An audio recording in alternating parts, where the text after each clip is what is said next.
Have you ever watched a country tear its own heart out? Before April of 2023, Sudan was a land holding its breath, a mosaic of vibrant cultures strung along the banks of the historic Nile.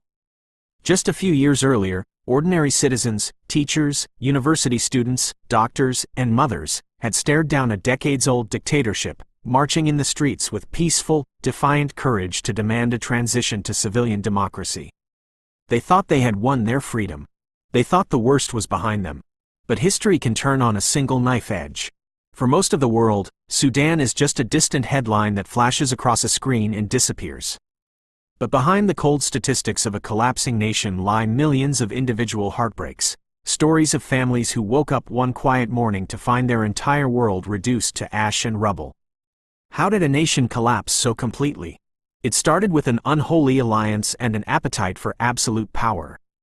When dictator Omar al-Bashir was overthrown, a fragile partnership was forged between the Sudanese armed forces, led by General Abdel Fattah al-Burhan, and a powerful paramilitary group known as the Rapid Support Forces, or RSF, commanded by Mohammed Hamdan Dagalo, widely known as Hemedti.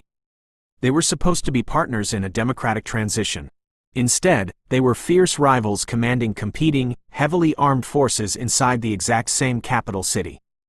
The breaking point came down to a bitter dispute over control, how to integrate a brutal paramilitary into a national army, and who would ultimately rule the new Sudan. Boardroom disagreements metastasized into a ticking time bomb. And on a fateful Saturday morning in April 2023, the timer ran out. Without warning, war swallowed Khartoum whole. Fighter jets screamed low over residential neighborhoods, breaking the sound barrier and dropping payloads not on distant military bases, but right into densely populated civilian blocks. Artillery shells began raining down on homes, markets, and hospitals. Neighbors turned on neighbors as front lines sliced straight through living rooms. Doctors performing emergency surgeries suddenly found themselves ducking sniper fire. Millions of people found themselves trapped inside an urban nightmare, cut off from electricity, running water, and food, held hostage by a war they never voted for, never wanted, and could never escape. When staying meant certain death, the Great Exodus began. Imagine waking up to shellfire, grabbing your children by the hand, and running into the blazing desert with nothing, no shoes, no water, just the terror in your chest and the clothes on your back. Today, more than 14 million human beings have been forced to flee their homes, making this the largest and most catastrophic displacement crisis on Earth.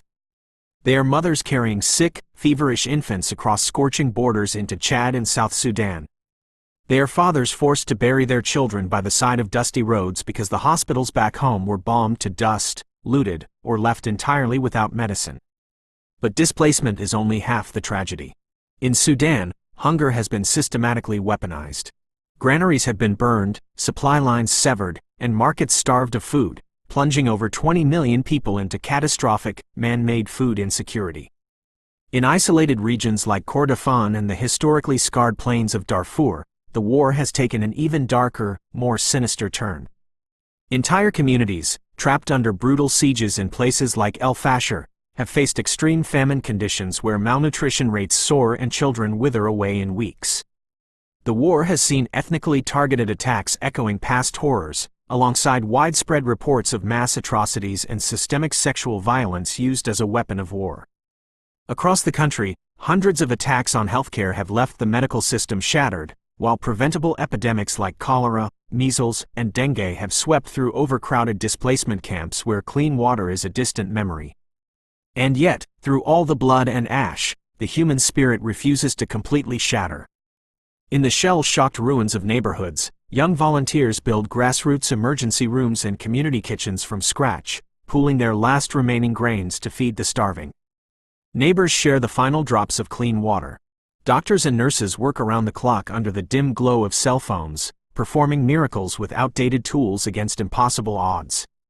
They are surviving, but they are surviving in the dark, whispering a desperate question to a world that seems to have turned away. Have you forgotten us? A war that happens in the dark doesn't stop just because we close our eyes. Sudan is bleeding out before the eyes of the world, a slow-motion tragedy of historic proportions. Over 30 million people now desperately require humanitarian aid just to survive. Millions of lives hang in the balance, waiting for an end to the nightmare.